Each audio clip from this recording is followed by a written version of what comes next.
Revêtir toute l'armure de Dieu. C'est ce que notre Créateur nous appelle à faire dans notre vie quotidienne. Alors, si tu as un doute, sache que Dieu veut que tu prennes l'armure complète qu'il t'a préparée.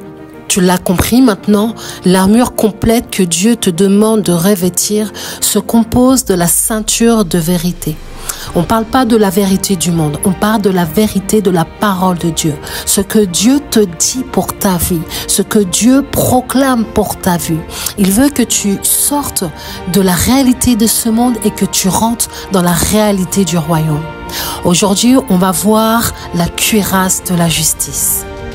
Je veux que tu saches et que tu te prépares à ce que certaines épreuves qui jusqu'à maintenant n'étaient jamais venues dans ta vie peuvent surgir. Parfois avec une grande violence. Face à cet assaut soudain, tu dois comprendre que le doute, la culpabilité, la conviction de pécher comme jamais auparavant va venir sur toi. Sache que face à toi, tu as un ennemi qui est aiguisé au jeu de la ruse. Mais tu dois garder ça dans ta mémoire. La victoire finale est déjà remportée par Christ qui a été sur la croix. Ta bataille spirituelle va peut-être être rude, serrée. Tu auras l'impression d'être sur le fil. Mais elle ne dépend en grande partie que de la qualité de l'équipement dont tu disposes et que tu vas utiliser. Sache que tu ne combats pas seul, tu es sous la bannière de la victoire de Christ. Alors examinons cette deuxième arme que Dieu nous a donnée, la justice comme cuirasse. Si tu étais bon en histoire à l'école et que tu as suivi toutes les leçons sur l'histoire romaine, tu sais que le Romain portait une cuirasse. Sa cuirasse lui permettait de protéger sa poitrine, mais pas son dos. Quelque chose qu'on apprend souvent dans les sports de combat, c'est que tu ne dois jamais tourner le dos à ton ennemi. Et donc, le soldat romain ne pouvait pas tourner le dos à son ennemi. Il devait y faire face. Garde cette leçon en tête. Ne tourne jamais le dos à l'ennemi. Confronte-le. Lorsque Christ est parti à la croix, il a décidé par amour de devenir malédiction pour nous, afin que nous puissions et devenions par la foi en lui justice de Dieu.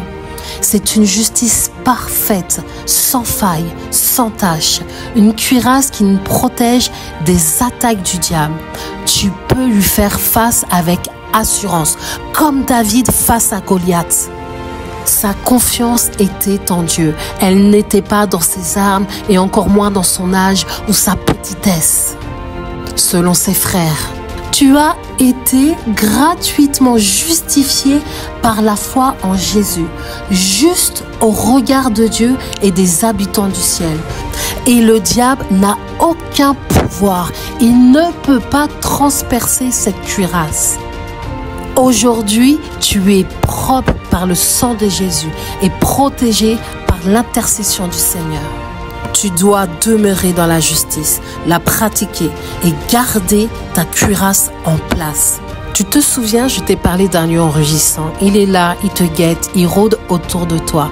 Il t'observe, il t'analyse, il écrit des choses sur toi pour pouvoir venir intervenir au moment où tu seras au plus bas, au plus faible, au moment où tu seras peut-être dans une atmosphère ou dans une situation de doute. Il est là, il rôde et il veut chercher, trouver un accès dans ta vie. Ne laisse ni le péché, ni le doute, ni le manque d'assurance, ni l'incrédulité, ni le mensonge être un accès au diable. En 1 Jean 3,7, il est dit « Petits enfants, que personne ne vous séduise. Celui qui pratique la justice est juste, comme lui-même est juste. » C'est ton identité. Parfois, Satan va te faire croire que tu ne l'es pas. Mais sache que c'est déjà un attribut qui est en toi. Tu es juste. Regarde le roi d'Akab, le roi d'Israël. C'était un homme injuste et faible, submergé par sa femme Jézabel, l'impie. Impie, ça veut dire qu'elle n'avait aucun honneur pour la religion. Elle méprisait la religion. Elle méprisait ceux qui croyaient en Dieu. Elle outrageait la religion, la morale, la justice. Un jour, dans un combat, une flèche tirée au hasard le frappa au défaut de la cuirasse. Il y avait des failles dans sa vie qui ont donné accès à la flèche de son ennemi. S'il y a encore des accès dans ta vie, tu dois les fermer pour que l'ennemi ne les utilise pas contre toi. La vie est dure aujourd'hui. On peut ne pas avoir assez financièrement. On peut manquer de sagesse ou d'intelligence. On peut manquer de connaissances et être dans l'ignorance. On peut manquer de beaucoup de choses. Mais Dieu veut combler tous ces manques par sa présence, par sa sagesse, par son intelligence, par le Saint-Esprit qu'il t'a donné comme cadeau pour améliorer considérablement ta vie. Alors ne néglige pas le fait de porter correctement cette cuirasse.